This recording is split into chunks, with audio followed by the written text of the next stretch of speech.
So obviously today we've got some big news surrounding the Hillary Clinton email investigation. So FBI Director James Comey has announced that they are not recommending charges against Hillary Clinton after their nearly year-long investigation into her use of a private email server. Now, first and foremost, let me preface this discussion by saying that I am not a conservative. I've gotten many messages from Hillary Clinton supporters saying that you Republicans need to move on and, stop talking about the email, stop talking about Benghazi. But I've never spoken about Benghazi on this channel. Did Hillary Clinton and Barack Obama mishandle that? Well, you can make that case, but there's no evidence of wrongdoing. So that clearly was a right-wing witch hunt. But in this case, the email investigation, well, there is evidence of negligence and wrongdoing, as FBI Director James Comey did affirm. And in fact, to say that I'm Republican or partisan is completely incorrect. I'm actually a far leftist, even by European standards, so it's incorrect to say that I'm a Republican. Now, although there's evidence of wrongdoing and negligence, James Comey contends that intent is what's missing, hence the reason why he is not recommending an indictment against Hillary Clinton. So because she never intended to send or receive classified email, they do not recommend charging her. Now, this is interesting because you'd think the fact that she set up a private email server in the first place is evidence of intent, but apparently that won't suffice. So with that being said, there are two main conclusions that we can take away from this. One is that this confirms that Hillary Clinton did in fact lie about whether or not she sent out or received classified information. Take a look. Although we did not find clear evidence that Secretary Clinton or her colleagues intended to violate laws governing the handling of classified information, there is evidence that they were extremely careless in their handling of very sensitive, highly classified information. For example, 7 email chains concern matters that were classified at the top secret special access program at the time they were sent and received. Those chains involve Secretary Clinton both sending emails about those matters and receiving emails about those same matters. I did not send classified material, and I did not receive any material that was marked or designated classified. There is evidence to support a conclusion that any reasonable person in Secretary Clinton's position or in the position of those with whom she was corresponding about those matters should have known that an unclassified system was no place for that conversation. Now, second, this confirms that we have two types of justice systems, one for the poor and one for the rich and the powerful. So James Comey admitted that even though there are often consequences for this type of behavior, they're deciding to let Hillary Clinton get away with it. Here's a clip of that.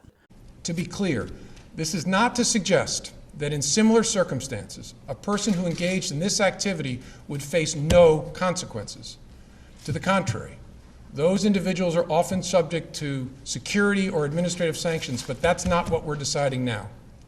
No individual too powerful to jail. So that admission right there is incredibly telling. Now, look, I was partly right about this, but mostly wrong and naive overall. So I was right with respect to there being evidence of wrongdoing and negligence, and James Comey stated that. So if you thought that there was a chance that the FBI would recommend an indictment, then you're not far off. And I thought that they probably would recommend an indictment. So this proves that not only was I wrong about that, but more importantly, I was incredibly naive with regards to whether or not the FBI would actually hold her accountable. I didn't believe that the Justice Department would actually pursue charges against her, even if the FBI recommended it.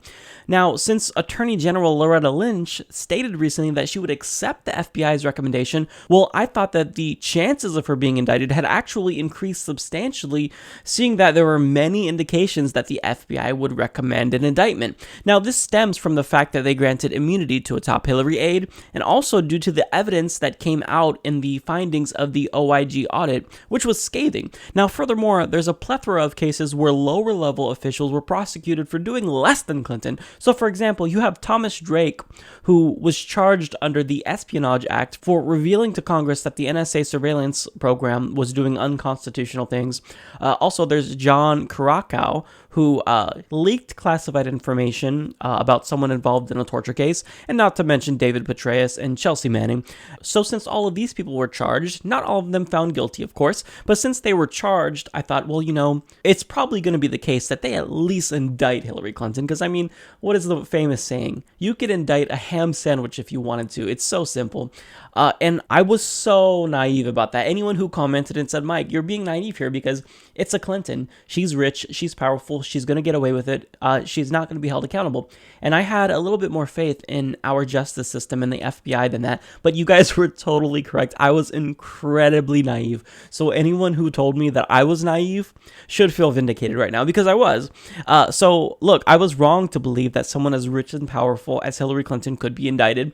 We have two justice systems, one for the rich and we have one for the poor. If Hillary Clinton was a peasant, she would have been indicted. If I did what Hillary Clinton did, I would have been indicted. Now here's another thing. Do I think that Hillary Clinton would have actually been found guilty if she was indicted? Well, now I don't, but I maintain that, that was up in the air prior to any recommendation, because I thought that her legal defense, which is just to play dumb, would actually work, but I certainly thought that there was more than enough to at least indict, but obviously I was completely wrong. So this all but confirms that she is in fact going to be the Democratic nominee. The justice system has failed right here, because there's clearly evidence of wrongdoing and negligence, as James Comey said there was, but they just don't see any clear signs of intent, which means that they can't recommend an indictment.